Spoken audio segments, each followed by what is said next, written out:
euh, mes analyses, je trouve que ce n'est pas vrai. Parce que cette zone, c'est l'armée congolaise, c'est la MONUSCO et tout ça qui était là. Ça peut être la MONUSCO qui peut être à la base de cette opération, qui a placé ces hommes en embuscade vers Mubambiro là-bas, où le général rentrait vers Goma. Il a été dans une embuscade où il a été gravement blessé, mais il est en vie. RFI a confirmé qu'il est mort. C'est faux. Nous savons ce qu'ils font.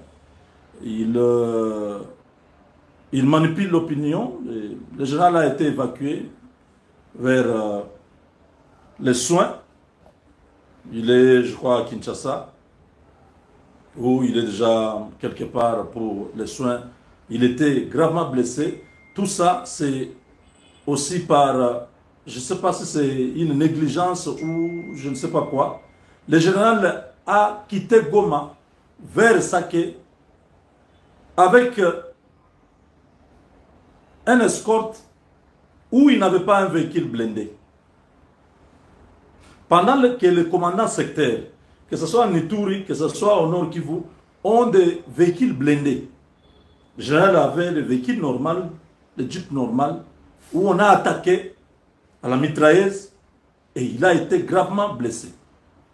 On ne peut pas comprendre ça.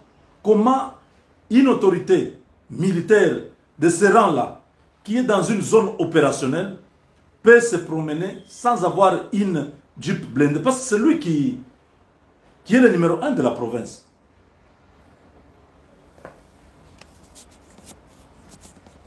On me parle du son ici.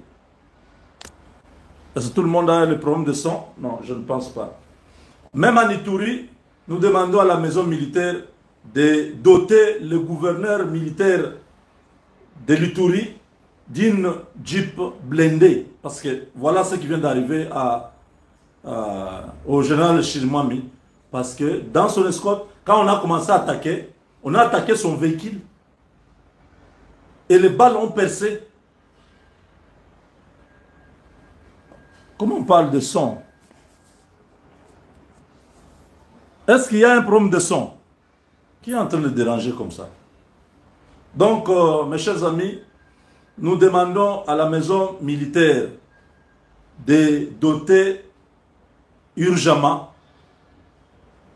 le gouverneur militaire du Nord Kivu et le gouverneur de l'Ituri avec des jeeps blindés, des véhicules blindés, parce qu'ils doivent se déplacer des fois, aller au front, aller en itinérance. Et ça, c'est une négligence grave. Les autres jeeps peuvent être normales. Il y a même des véhicules blindés qui sont dans les opérations, mais le général lui-même se promène sans avoir un 4x4 qui est blindé pour sa protection. Ça, c'est très grave. Voilà ce qui est arrivé. Mais il est en vie. J'ai tenu à donner cette information parce que RFI et les autres médias sociaux sont en train d'aller dans tous les sens pour montrer la faiblesse de l'armée. Tout ça. Moi, je dis, c'est un coup. Je vous ai dit que le général avait pris les fonctions. Il avait les opérations. Après un temps, on lui a arraché les opérations. Qui ne voulait pas qu'il soit aux opérations? On ne sait pas. J'ai demandé même hier qu'on puisse lui ramener ou remettre les opérations parce que lui, c'est un Mouzalendo, c'est un guerrier. Il connaît bien les coins. Voilà. Il est arrivé hier à Saké, il a moralisé les troupes. Vous avez vu vous-même la mobilisation, tout ce qui s'est passé. À son retour, on l'attaque. Eux, ils étaient sûrs qu'il est mort. Mais son escorte, il a perdu quelques hommes, mais s'est rapproché, tout ça. Ils sont avec lui. Dieu merci. Il est vraiment gravement blessé, mais il est en soins intensifs.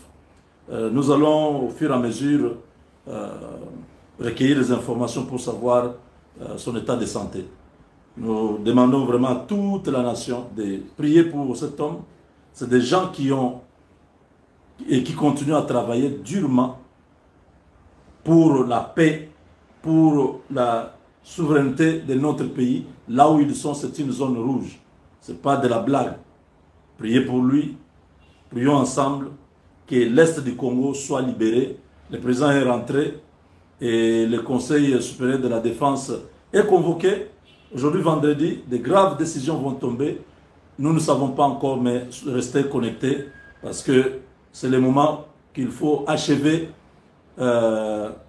l'ennemi, bien qu'il est en Turquie. Kagame est en Turquie en train de négocier, en train de chercher des médiations, mais nous ne sommes pas dans ça.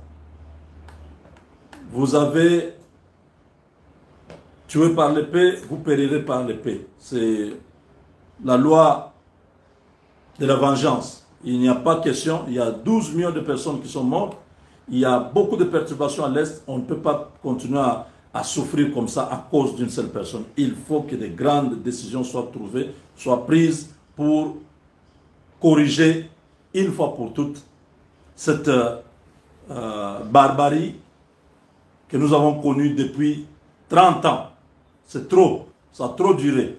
Que le président prenne ses responsabilités comme commandant suprême et que des solutions idoines soient trouvées à ces problèmes. Avec Dieu, nous vaincrons.